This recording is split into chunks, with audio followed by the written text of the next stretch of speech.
Depending on your perspective, the latest state of play was either pretty good, containing announcements for multiple third-party titles, or underwhelming due to the lack of big exclusives. The latter is somewhat understandable. The year has only just begun, but Sony has yet to flesh out its plans. Ghost of Yotei and Death Stranding 2 on the Beach are the big titles, but neither received any updates, though Kojima Productions will have a special panel in March at South by Southwest 2025. The people here are all spread out, cut off from one another. We want you to help us bring the world together. Sam, would you mind if I joined you? Humor him. Sure, we didn't see Fair Games or other live service titles, and Housemarque unveiled its next project, Saros, but that's coming in 2026. Yes, there were plenty of other titles, including the long-rumored Days Gone Remastered, but you can sympathize with those seeking out exclusives. On the bright side, if we have to focus on third-party titles, Tides of Annihilation offered a very nice surprise. Developed by Eclipse Glow Games, it presented one of the cooler premises we've seen in a character-driven action game. Long story short, London is under attack by some mysterious outworld force, causing all sorts of havoc.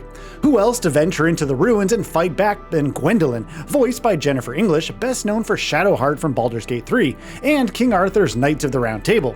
The twist is that the knights aren't exactly physically playable characters. Instead, they're akin to the spirits in Ender Lily's Quietus of the Nights, or, well, the Homunculus in Ender Magnolia Bloom in the Mist.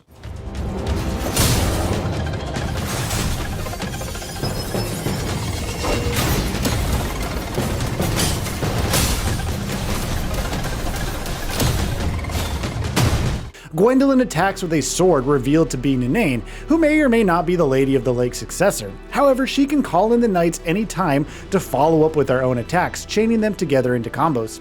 You can unleash long-range damage with arrows that burst after a short period, deal a heavy blunt blow, ravage threats with ice magic, or rush forward and pierce them. But that's not all. Based on the extensive new gameplay, each knight has different contextual abilities. Hold down on the archer's attack and it will create a swirling dome of attacks that constantly damages enemies within. And if that wasn't enough, Gwendolyn executes enemies, whether smashing them into the ground with a gauntleted hand or taking one's axe to bash it to bits.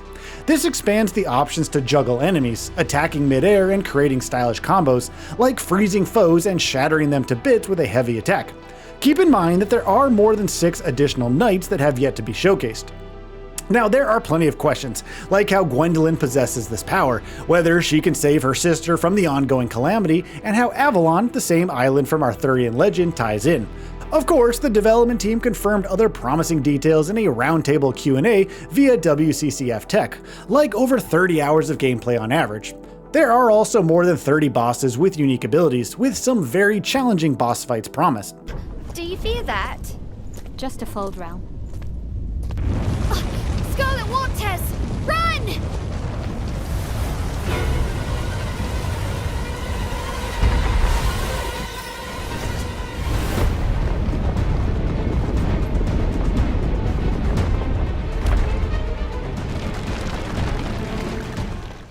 Thus far, we've seen Mordred, a powerful counterpart to Gwendolyn's fighting style, and 2 other cool-looking bosses who unleash devastating melee attacks.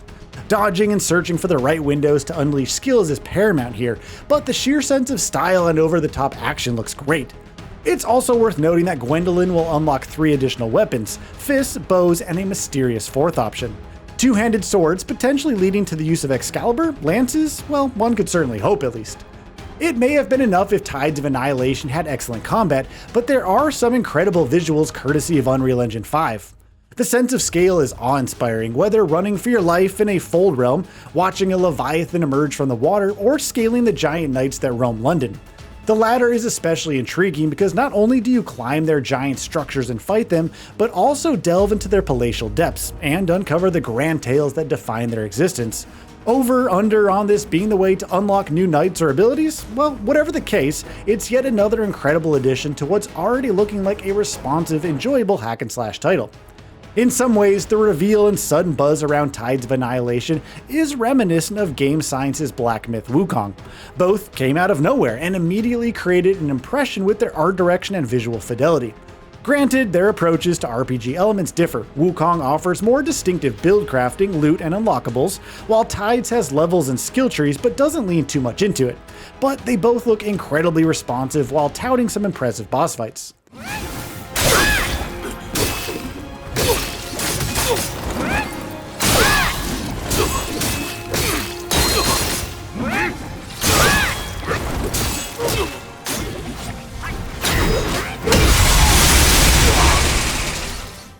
Intriguingly, that's not the only connection they share. Eclipse Glow revealed that the publisher invested in both projects with varying expectations. Black Myth Wukong targeted the Chinese market, but for this project, we targeted a Western audience, so we chose the Arthurian legends.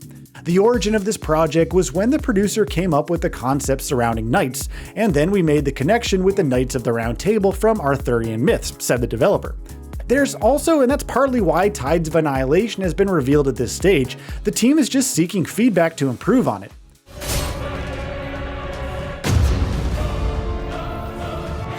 You were just lucky.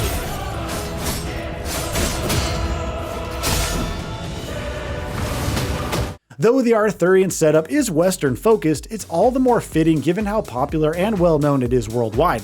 Tides offers its unique spin on the same while still connecting to those with some knowledge of the Arthurian legend.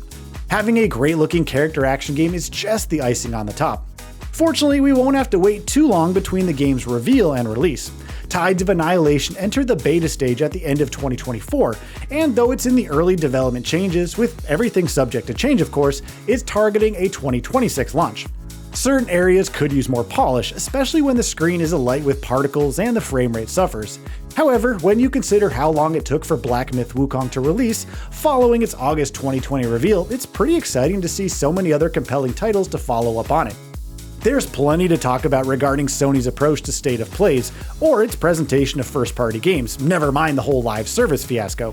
Some may even offer concerns that the company is coasting on third-party offerings now that the PS5 is a certified established success, which has of course some credence. After all, the last quarter of 2024 was its weakest in first-party offerings. Astrobot arrived in September, and yet it still shipped over 9.5 million consoles, bringing its lifetime total to 75 million. However, if that approach means focusing the spotlight on games like Tides of Annihilation and Lost Soul Aside, which finally received a release date, thank goodness, then maybe it's not all that bad. Either way, we've been keen to see how the project develops and whether it can live up to the massive success of Black Myth Wukong. So, what are your thoughts on this? Go ahead and share them in the comments below. And if you like this video, please subscribe to the channel and enable all notifications by clicking the bell icon to get new video updates. We upload every day and would really appreciate your support. Thanks for watching.